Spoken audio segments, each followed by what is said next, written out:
questions for Kevin Gillespie? Yes. Okay. Right here. We'll start with the I beginning. have a question.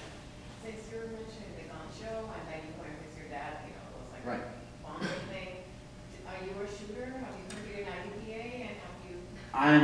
Okay, I will tell you, this is funny. To commemorate my birth, the day I was born, my father purchased me a lifetime membership in the NRA. That is what he decided was the only way to truly represent the birth of his first son, was to make me a member of the NRA for the rest of my life. In turn, what that has produced is another gun-toting redneck, this guy right here. Maybe a little bit more responsible and, well, I have like a bit more open-minded views and am a touch more cultured, but that doesn't mean that I don't still find myself sometimes being like, wow, why do I have a flashlight all the time with me? Like, you know, like why am I doing all these things? Like, you know, it's constant that, like, here's a good example of redneck. My wife showed up one day at the restaurant to bring something to me, and she had just left from the gym. And she came into the kitchen, and she was like, "Where's Kevin?" And they're like, "Oh, he's out in the dining room." She's like, "Oh, I can't go out there. I'm wearing my workout clothes." They were like, "Have you seen what your husband's wearing today?" She's like, "No, what is he wearing?" I thought, well, I believe he's wearing a pair of cut-off camouflage shorts, a sleeveless T-shirt, and a hat that has profanity on it. And she was like, "Yeah, well, you know, unfortunately, sometimes those things take a few generations to do that." So yes, I'm a very avid shooter and a collector of firearms. Now, I don't want to sound like I'm in a militia, but yeah. So the name also has sort of that personal touch because I actually am one of those people that thinks that guns are okay. So I love What it. do you do hunting? I hunt. Yeah, I hunt with my father and my uncles, and then I do like sport shooting, and also now this part does make me sound like a psychopath. I also do the kind of military like competition shooting stuff where you're doing room clearing and stuff. That makes me sound like a crazy person. We should probably stop talking about that. Yeah. Yeah, come to gun show. I won't be carrying a firearm. I mean, I say Wouldn't that. that be awesome? Well, I thought about it, but I was like, you know, maybe that's taking it a I touch mean, you too are far. kind of cutting your restaurant. You're cutting the restaurant in front of I know, it's not the It's my nicest neighborhood, it's area. goodness of gracious. town. Are you gonna be decorated with guns? No, it'll kind of be decorated with the kitchen because it's only 2,500 square feet. So we don't have room for everything, so we just have to put it in the dining room. So like the walk-in cooler is in the dining room, and all of our shelves are in the dining room. So when people are like, "What's the decor?" I'm like, "It's the stuff that we need to operate." Like it's not really decor. We can call it that. I'm gonna pretend like it was like, "Oh, that was the style we were going for." No, we just have to put stuff somewhere, and so you're gonna have to sit around all of that. That's awesome. All right, anybody else? Yes. I'm somebody who had recently gotten into cooking, and so it's like I started getting into cooking by watching J.A. Oliver, and like, He's awesome, by the Yeah, way. he's awesome. but it's very British and kind of gross. There's a chapter in the book on that stuff. Yes. But like as someone who's trying to figure out like how to make things like conceptually, like I'm like, oh, I can figure out how to do that like this. But like, are there certain spices or seasonings or something, like 5 things that everybody should just have? Like, Yeah, I think there's a few things that every good cook should have at home, and it's not necessarily spices. I'll just kind of rattle them off here for you. One is, this one seems very obvious, but salt. Everyone wants to know, like, how do you make your food taste so good? Because we found the box of salt. So, salt, kosher salt, diamond crystal, not in a shaker, in a bowl or something, and keep it near your stove. So that's step 1. Step 2, purchase a good piece of cookware. You don't have to buy the 27-piece set of all-clad. You need the following pans basically to do everything. A Dutch oven, some sort of heavy pot that you can make soups and stews in. I suggest Le Creuset stove, someone like that. You just need one of them. You don't need a bunch of them. Well, just one. I wish my wife was here to hear this because she'd be like, but you have several. Yeah, but you just really only need one. You need a good, high-quality 10 or 12-inch skillet. All-Clad is a very good brand. It costs you $100, but you only need the one. You need a 10 or 12-inch pan that's non-stick. That's used for a completely different purpose. They're not interchangeable with one another. One is for one thing and one is for something else. You need, in my opinion, a good piece of cast iron cookware.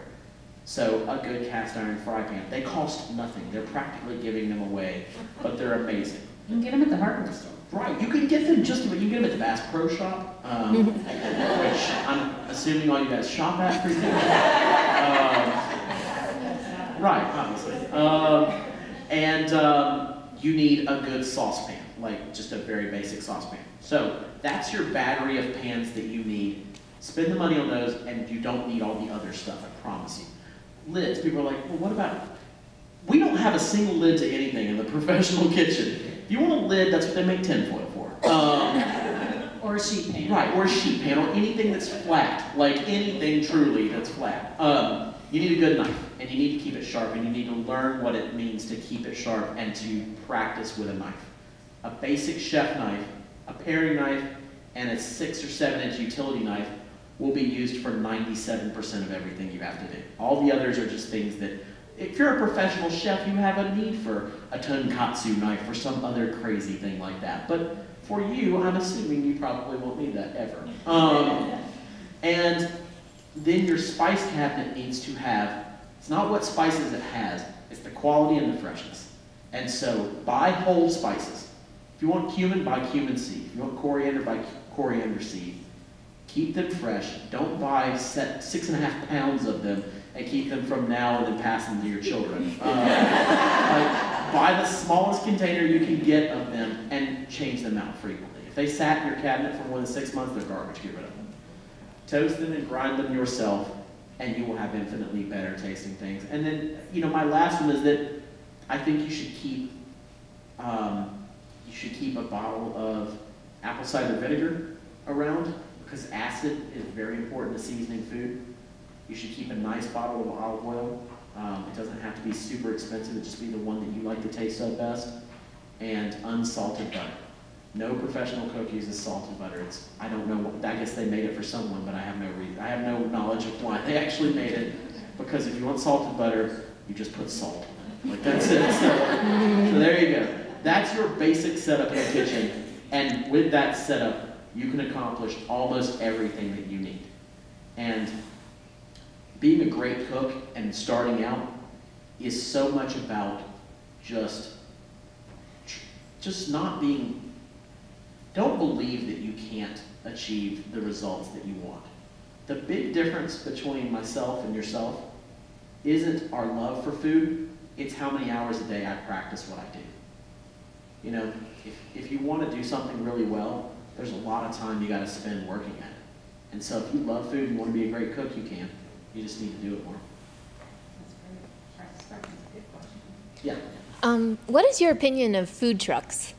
Oh, I think food trucks are awesome. I wish that our city was more willing to understand that people aren't going to die en masse if they eat at food trucks.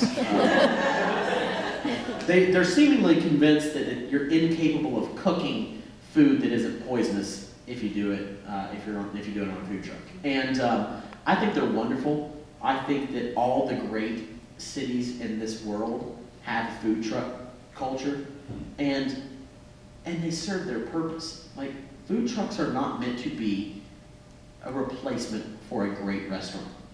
They're meant to serve really good food, and that is it. The food part is the key, and it gives a person like myself or anyone an opportunity. We all are drawn to different parts of this career field. And there are some of us who just want to cook. And that's all they want to do. They don't want to be a restaurateur.